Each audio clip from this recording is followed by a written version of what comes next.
Hello, everyone. I'm Frank Fumi, and welcome to the Emerging Franchise Brands podcast. We are here in Las Vegas at the 2025 IFA Annual Convention. Super excited to interview franchise founders and industry pros.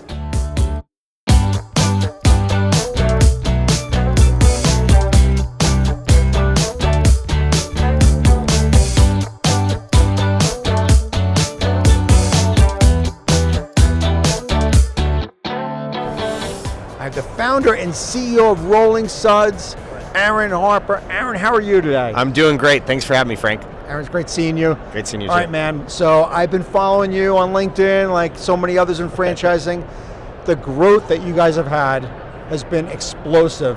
And at the same time, one of the reasons why I wanted to bring you on here was I wanted you to share with the audience of so many emerging founders your take on it and why it works for you, this explosive growth, and why somebody should not try this at home. Yeah, it's a great topic. So, my background is in franchising, as you know. Like I've now been part of growing 3 franchise brands by hundreds of units and getting them open and getting them to profitability and trucks on the road and all that good stuff. Mm-hmm. Most franchisors have never been a franchisor before. And so you're learning a completely new business. Mm-hmm. Whereas I was able to come to an old power washing company that's 34 years old and partner with the founders and say, listen, let's supercharge this thing because I've done this before. However, I would recommend that almost all franchisors, first time franchising, mm-hmm. do not grow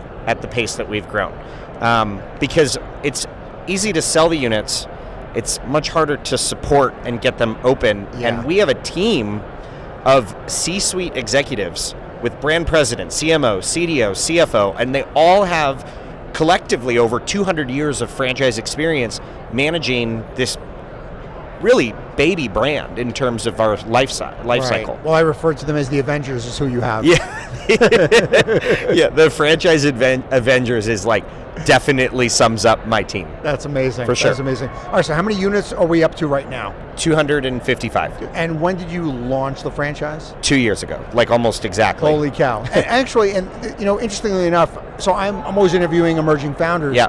And, I don't share openly during the podcast when I'm concerned for people. Yeah. But as you could imagine, I interview people, and before I do the interview, I'll ask them a few questions, and I'll be like, all right, how many franchises do you have? And they'll say, I've got 4 or 5, say.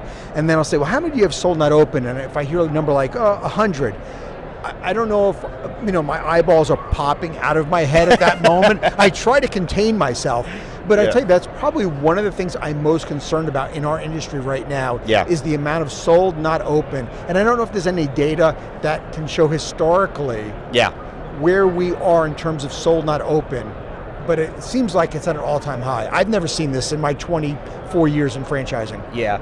I mean, I can't speak to other brands. What I can speak to is for us, we're very selective on who comes in. Mm-hmm. We turn away people all the time. We're very candid about how hard this is and how they're going to have to work and how they're going to have to be full-time and what it takes to truly drive a business forward, especially on the residential and commercial services side. Like, you're a hunter. You've got to go out and win business every day, and you live and die by the amount of business that you win every day. Mm-hmm. And I am not going to grow your business for you, and my team's not going to grow your like. If that's what you're looking for, franchising is not for you, and candidly, business ownership isn't for you. Right. And a lot of franchisors are kind of nervous to say stuff like that because it would limit the amount of people that they can sign up for their franchise, and they're dependent on franchise fees. Whereas we were able to raise capital, bring in a team of advisors that have done this before, and really allocate capital in the right way to build this management team to support franchisees. But without that, without leaders who have done this before sitting in the seats of those departments,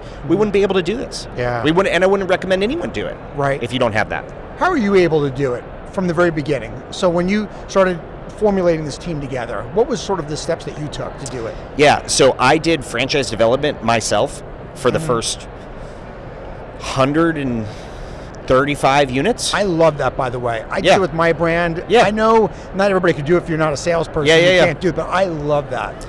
I think there's few things that are higher leverage than making sure that the right owners come into your brand at the beginning and have the right expectation. And ultimately, like when you launch a brand, like, and there's not historical data, like they're buying into you as the founder. Absolutely. And you know, outsourcing that function, like while I know it's very popular and not everyone's great at sales and it is what it is, I feel like a little bit of that is missed because obviously there's difference in incentives and alignment around incentives.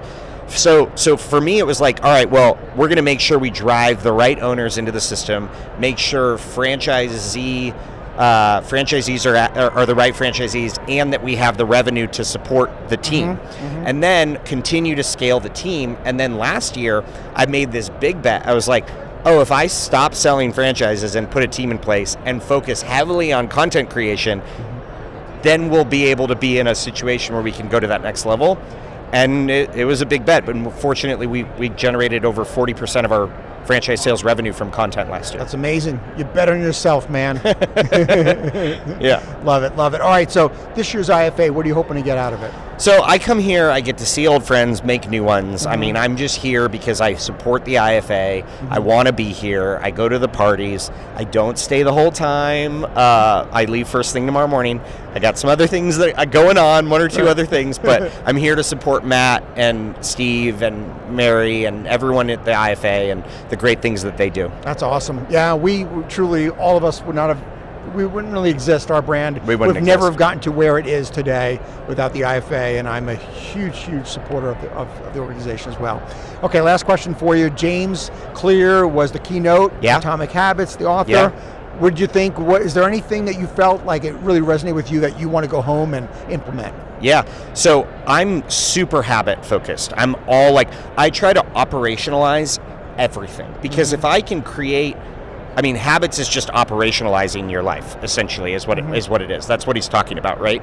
And so we've operationalized this franchise brand to 255 plus locations in 2 years with teams in place and systems and processes and all of that kind of stuff.